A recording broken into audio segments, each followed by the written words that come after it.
তো যদি আসলে একটা বড় ইন্ডাস্ট্রি বাংলাদেশে আসতে চায়, কিন্তু সে দেখে যে তার ব্যাকওয়ার্ড লিঙ্কেজে তার যে সাপ্লাই সাইড, সেই সাপ্লাই সাইডের পুরোটাই তাকে আমদানি করতে নিয়ে আসতে হচ্ছে, তাহলে শুধুমাত্র আমাদের যে একটা কর্মশক্তি আছে, অনেক বড় একটা লেবার ফোর্স আছে, শুধু লেবার ফোর্সের জন্য ওনারা আসলে বাংলাদেশে আসবেন না। ওনাদেরকে আমাদের এই ব্যাকওয়ার্ড লিঙ্কেজের সাপোর্টটা কোনোভাবে দেওয়ার ব্যবস্থা করতে হবে। তো এই ব্যাকওয়ার্ড লিঙ্কেজের সাপোর্টটা আসলে বড় ইন্ডাস্ট্রি দিবে না। আপনাদের কাছ থেকে আমাদের আশা হচ্ছে যে আপনারা এই ব্যাকওয়ার্ড লিঙ্কেজটা তৈরি করে দিবেন এবং সেই প্রসেসের ভিতর দিয়ে আপনাদের নিজেদেরও ব্যবসাগুলা একটা জায়গায় গিয়ে দাঁড়াবেন, এট দ্য সেম টাইম আমাদের ওভারঅল দেশের যে অর্থনীতি, সেই অর্থনীতির সামনের দিকে এগিয়ে যাবে। তো আজকে অনেকগুলা বড় বড় ইস্যু উঠে এসেছে। আমরা বিডাতে যারা কাজ করি, আমরা এসএমই ফাউন্ডেশনের সাথে এখন একসাথে কাজ করার চেষ্টা করছি। নিবন্ধীকরণ একটা বড় ইস্যু, বা সেটাকে আনুষ্ঠানিক একটা ইন্ডাস্ট্রিতে নিয়ে যাওয়ার যে চেষ্টা, সেটা নিয়ে একটা কাজ হচ্ছে। আমরা চেষ্টা করছি, আসলে অনেক ক্ষেত্রে দেখা যায় যে আমরা ইনফ্যাক্ট এটা নিয়ে কিছু বাইরের লোকজন, বিদেশি লোকজনের সাথে কথা বলেছিলাম যে ব্যবসা শুরু করার ক্ষেত্রে বা ব্যবসার যে একদম ইনিশিয়াল ক্ষেত্রে সমস্যাটা কোথায়, মানে আমাদের উদ্যোক্তারা কি ধরনের সমস্যা প্রথমে ফেস করেন। একটা বড় সমস্যা হচ্ছে যে আসলে যদি একজন উদ্যোক্তা মনেও করেন যে উনি একটু ফর্মাল ইকোনমিতে আসবেন, উনি একটু আনুষ্ঠানিকভাবে নিজেকে নিবন্ধীকরণ করবেন, সেই আনুষ্ঠানিকভাবে নিবন্ধীকরণ করার যে প্রসেসটা বাংলাদেশে, সেই প্রসেসটা খুবই জটিল একটা প্রসেস এবং খুবই ডিফিকাল্ট একটা প্রসেস। 10টা জায়গায় যেতে হয়, 10 জনের সাথে কথা বলতে হয়, ওনারা আবার বিভিন্ন ধরনের সাপোর্ট চান, যেগুলো আমরা এখানে এসে বলতে পারছি না। ওয়ালটন আবারও মিলিয়নিয়ার অফারে ওয়ালটন ফ্রিজ কিনে আপনিও হয়ে যেতে পারেন মিলিয়নিয়ার।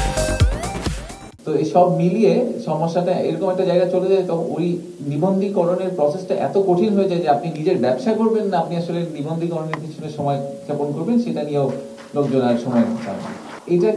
এটা আসলে সমাধান করার একটা বড় রাস্তা হচ্ছে যদি এটাকে কোনোভাবে আমরা খুব ইজি এবং খুব অটোমেটেড করে ফেলতে পারি। আমরা আজকে সবাই বিকাশে করে একজন আরেকজনকে টাকা পাঠাতে পারি, এটা 10 বছর আগে কিন্তু এটা আমাদের একেবারে চিন্তার বাইরে ছিল।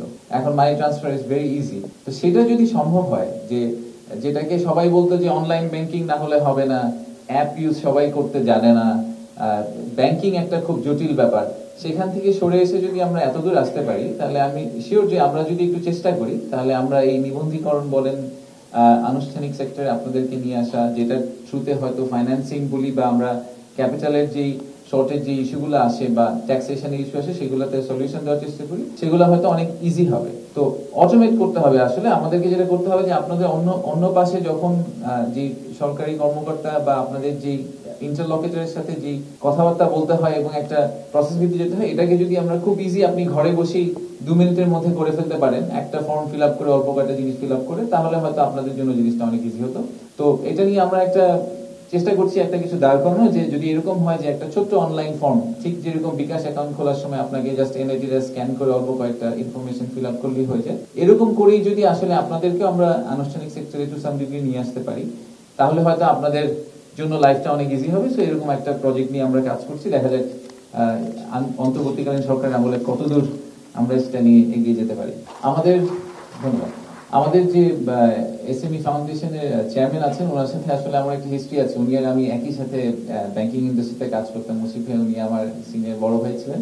তো আমি এই জন্য একটু আশাবাদী যে এবার হয়তো এসএমই ফাউন্ডেশনের একটা ভালো গতি হবে, কারণ উনিও বিদেশ থেকে সবকিছু ছেড়ে চলে এসেছেন দেশের জন্য কাজ করার জন্য। সো আমি আশা করছি যে আমরা একসাথে বসে হয়তো আপনাদের জন্য কিছু ভালো সলিউশন তৈরি করে দিতে পারবো।